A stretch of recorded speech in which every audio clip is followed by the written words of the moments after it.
How's the first two practices gone for you? Oh, they've been good. We haven't had any balls on the ground, so that's always a good thing. So they've been actually really good. The energy's been great. Guys have been in the right spots. Eyes have been good. So I can't be anything but pleased at the moment. What are your impressions of just how things are done here now that you've been in the building and through practices? Well, I mean, once you get out on the field, practice is practice. And the past couple places I've been, the tempo has been high like this, and so it's just kind of refreshing to get back on the field after all the weeks of the football skill and getting the scheme in and getting the new terminology down. Practice is kind of the fun part, but it's been awesome. What do you know about Ashton and George now after seeing practice a few times that maybe you didn't know before you came here? Well, I mean, you always see the ins and outs of how guys operate, but just being able to see them operate and take the meeting room to the practice field, it's been pretty spectacular what they're able to do. They do a really good job. They're detailed. They're very disciplined, and I can depend on them to get the job done out on the field. Impressions of Ashton on the field? You've seen him on tape. Now you're seeing him live. Yeah, I mean, it's pretty much what I saw on tape. What I'm seeing on the field right now. He does a really good job. Has a low center of gravity, and he's explosive. We talked about it last year, him being a freshman, but how advanced is he, both physically and just with what he can do for a guy that's entering his second year here? Well, I think as you progress through your time in college football, I think you just get more and more comfortable getting out on the field. And so it's just your tempo and your timing and kind of knowing how to pressure tracks a little bit better and knowing where that second level cut and those things, or just even in pass protection, having an idea of like where your eyes need to be at. So I think you can definitely I watched all the spring ball last year, and you can definitely tell he's a lot more advanced. I wouldn't say that that's me. I think that's just the natural progression of his game, just getting better and learning college football. He obviously had a great year, but how much do you think what he did in the bowl game kind of propelled his confidence and propelled him into the offseason? Well, I think anytime you have success, it's definitely going to boost your confidence. But I just think everybody around here, the way they prepare, it kind of just changes how they develop. But they prepare so well here that once they get on the field, they're really just cutting it loose. Obviously, George isn't out there right now. What is he able to do, and how do you, as a coach, kind of get him up to speed on what your expectations and stuff are? Or is it easy with a guy like him? Well, yeah, George, he's been in college a long time. He's had a few different position coaches, and so I think he just sets the standard for himself. And so, yeah, we set the parameters in the meeting room, but I just think he has a internal where he kind of just knows how he needs to operate and what he needs to do to be successful on the field. But to that note, he is very valuable in the meeting room. So whenever I have questions or anybody needs help, he's definitely a guy that I'm going to lean on, just because he's played so much football over these past few years. Going back to Ashton for a second, he's such a physical runner. I mean, is he a guy where you have to ask him to kind of dial that back sometimes, or do you want him looking for that contact every play? I mean, if you can make a guy miss, go score. But there's going to be certain situations where you're going to have to lower the pads and push the pile a little bit. But no, I never pull a guy back, because your style is your style. How you play is how you play. My job is to cut back the reps and make sure I'm getting him to see the things that I need him to see.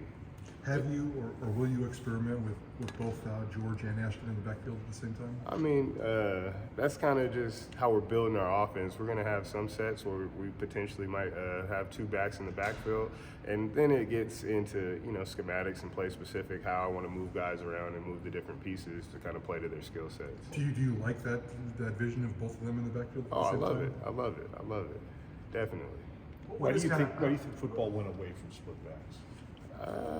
I mean, I don't know why it went away from split backs. I know that every offensive coordinator has a different philosophy on how they want to call the game or how they want to formate the game, and so I can't, because it's still a big thing in the NFL. You see two backs a lot, So I just think the game rolls in circles. It'll evolve back around to where you see more teams using tight ends now and things like that. So I think it'll come back around. You see yourself with George and Ashton, maybe? I mean, I know it's a long ways away, but Yeah. in the fall, is that something that you can visualize now? That's something that me and Coach Hamden and the offensive staff would definitely be talking about. It's something that we feel like can help us. It's something that we'll definitely do. Do you know if they ever have? Have you ever seen them on film? Have they even one play?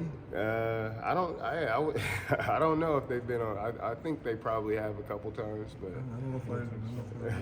Well, there is a lot of curiosity with whenever a new OC comes in, what's going to be different?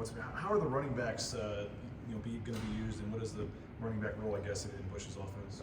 I mean, it's similar to it's a pro style West Coast blend, and so we got to be valuable in the pass game, and we definitely got to be able to get downhill and run the football. But I don't see us being used too differently than what you see around college football.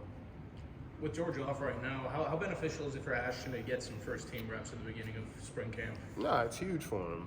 Getting him out there doing the good on good stuff against the one defense, it's always awesome to get those reps. But it's also getting the younger guys in the room more reps and more opportunities to grow and develop. We've seen him and Talon seem like become pretty good friends. We see them out there dancing together. They got a lot of the NIL deals together and stuff. No doubt. What have you noticed from afar about their friendship?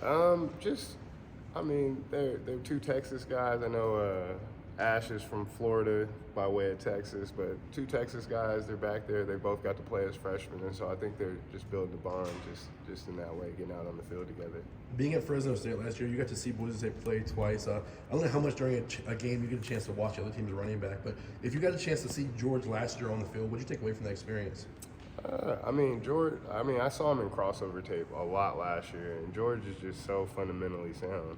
And what I tell my backs all the time, they got to be detailed, disciplined, and dependable, and George is all those things. What about behind those guys? Obviously, I know you Breezy's coming in, but you got Noah that decided to leave the team. But what do you look at the depth with Crow and whoever else you got going there? Well, we got T. Crow, we got Caden Dudley, we got Ethan Makita, and then we got Taylor Markham. And so, with not having George in spring ball right now, it's invaluable to those guys to be able to get those reps and get their timing and then get their eyes right and do all that type of stuff. And so, it's just really for them to grow and develop throughout spring ball and get them as many reps as possible. George and Ashton both kind of have the skills to do it, but do you see that you have a third down back on this team right now, on this roster? Yeah, definitely. Someone will be able to take that role. T. Crow, he's a Swiss Army knife, and then Caden Dudley, he's been doing a really good job absorbing the new terminology. So I have nothing but confidence in those guys. What do you look for in a third down back? You just want to have a mix. Because you're going to be mixed depending on the situation, but you got to be a great pass protector. You got to be able to catch the ball out of the backfield. And obviously, when we get in those short situations, you got to be able to move the pile. They have had in previous years defined roles here. One guy's the goal line back, or But do you or is that your style, or is it just kind of you stick with whatever series it is? That's kind of the guy and you roll with it. Obviously, throughout the flow of a game, you see different things. If somebody gets hot, they're definitely hot. I wouldn't rotate. But if we have specific packages and specific guys that need to go in those personnel packages, and we roll it just that way because they're the guys that rep those plays throughout the week. Do your running backs basically know all their terminology yet, or are you still incorporating stuff in? They pretty much get the base terminology of what we're doing, and as we continue to add stuff, we're going to tweak little things here and there. But I don't. They pretty much know everything that we got going in.